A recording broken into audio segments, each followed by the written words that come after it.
qual essas coisas são como são, é porque o Espírito Santo quis que João escrevesse isso de uma perspectiva do mundo espiritual. Então, ele se refere a ele como a besta. O anticristo é chamado de besta também. E o anjo do lago do poço também vai ser chamado de besta. E é assim que o Espírito Santo vê esse negócio. E o homem não vê assim. Ele vai ser considerado no mundo inteiro como um dos maiores seres humanos que já viveu. E ele vai fazer algumas coisas que vamos falar daqui a pouco delas para que o mundo acredite nisso. Sabe, já mencionamos em programas passados, mas essa palavra para besta nesta passagem, neste caso, está referenciando ao falso profeta. Não é um animal doméstico, um tipo de besta, mas é um espírito demoníaco. E, como você falou, o Senhor enxerga dessa maneira. Agora, sua aparência física, ele não vai aparecer como uma besta, ou vai ser um indivíduo normal, sabe? Possivelmente bem atrativo, atraente no natural. Mas no espírito que ele está operando é demoníaco e satânico. Então, o Senhor refere-se a outra besta. Os 2 chifres como em um cordeiro é para enganar. Certo. Ele vai parecer que a Bíblia diz que ele vai ser uma outra besta e falava como um dragão, se parecia com um cordeiro e falava como dragão. Nós precisamos olhar para isso de uma perspectiva do tempo atual, de hoje em dia. Olha, esse pessoal, o mundo cristão de hoje é a única coisa que tem uma semelhança de Deus. As outras religiões do mundo são apenas religiões do homem e não tem consequência alguma. Mas o cristianismo, e você precisa delinear como cristianismo bíblico, porque uma grande parte do cristianismo foi corrompido terrivelmente. Mas nessa época específica na qual vivemos, eu tenho assistido à deteriorização de igrejas que já pegaram fogo por Deus, que já tentaram viver e pregar e proclamar e praticar a palavra de Deus, mas eu tenho visto elas agora seguindo direções opostas. Não são todas, graças a Deus, porque há uma exceção aqui e ali, mas o povo aqui fora, você que está nos assistindo agora, você tem que tomar muito cuidado com a igreja aonde você está indo, porque talvez você vá para uma igreja e você já vai para ela faz anos. Seus pais foram para ela antes de você e já pegou fogo por Deus no passado, já foi bíblica e espiritual, mas existem coisas aí que você sabe e não estão certas, estão piorando cada vez mais. A palavra de Deus está sendo deixada de lado e outras coisas são mencionadas. Isso está se tornando comum na igreja de hoje em dia. E se o pessoal vai para uma igreja assim e a grande maioria das pessoas se encaixam nessa descrição, e até mais, para ser sincero com você, as igrejas estão piorando, a situação está piorando ao invés de melhorar.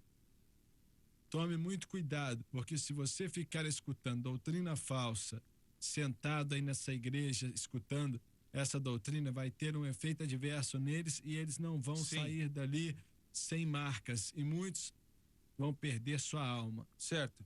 Irmão Swagger, o que eu escutei recentemente, que eu acredito que é verdade, que muitas igrejas batistas e pentecostais,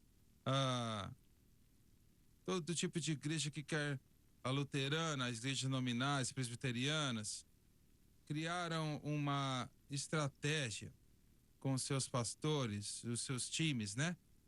Para terem o culto das 9 da manhã, para os membros mais antigos, né? Que eles dizem, os hinos e aquelas tradições. Mas às 10 horas, eles mandam eles embora e começam com essa música selvagem e uma igreja neoliberal, sabe? Não tendo pregação do evangelho e com luzes pirotécnicas e tudo mais. Isso está assim acontecendo em todo o país e até mesmo agora em todo o mundo. E eu fiquei assim, eu sabia que haviam igrejas que faziam desta maneira, no culto das 10, né?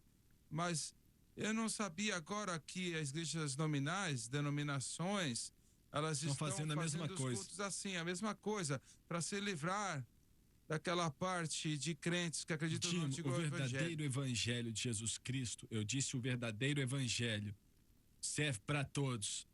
Ele Certo, serve para o certo. adolescente, ele serve para o subadolescente, ele serve para os mais velhos, serve para o preto, o branco, o verde, o amarelo, o cinza, para o pobre, o rico, o médio, o pequeno.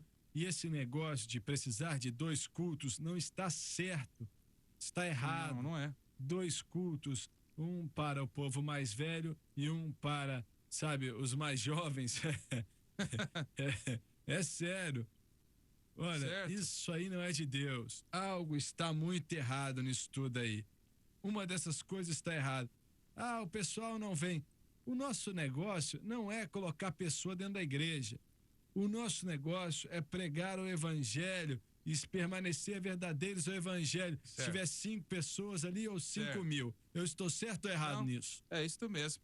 E existem cultos que eu conheço, igrejas, que eu posso pensar em 2 agora, que estão pregando o evangelho, e não é o número dos cultos que você tem, né? Tem 2 cultos porque eles não podem ter Não, mas todo aí é mundo outra história. em um culto só. Então não estamos falando de cultos, Certo. mas estamos certo. falando do que você prega e o que você apresenta aí. quando as pessoas estão lá. Existem várias igrejas que têm 2 cultos porque não cabe o povo lá em só culto. né? Correto. Nós não estamos falando disso. Certo. Eu certo. queria que toda a igreja tivesse esse problema. Mas Certo. estamos falando aqui que por causa daquilo que um diz que é o evangelho, o outro diz que é outra coisa, que não é aquilo, então é isso errado. Olha, algo está muito errado nessa situação. Certo. Porque, olha, se for o verdadeiro evangelho, vale para todo mundo. Nós não. O mesmo evangelho que o meu neto prega e ensina no Crossfire é o mesmo evangelho que pregamos e ensinamos aqui. E não é diferente. Certo. E o mesmo evangelho que o Mike Masterall ensina para as criancinhas. E na Estação da Salvação. Isso aí. Então, isso não E difere. essas criancinhas são salvas, são batizadas no Espírito Santo. E o Gabriel também acontece a mesma coisa com os jovens lá. Certo. Se for certo, vale para todo mundo. Para E todos. se você tem que ter 2 por causa de uma diferença de opinião, nós não adoramos da mesma forma. Ué, devia adorar. Se o Espírito Santo está ali, Correto. agora pode ser que alguns ficam calados e outros gostam de gritar. Eu não estou falando de estilo, mas a adoração vai ser a mesma, não importa quem esteja cantando. Olha, temos que ir para o intervalo, voltamos já e deixa eu te fazer uma pergunta. Faça o seguinte, a oferta que temos para te fazer, você precisa pedir você precisa de tudo que vai te ajudar a entender melhor a palavra de Deus. E senhoras e senhores, eu te garanto que isso vai te ajudar.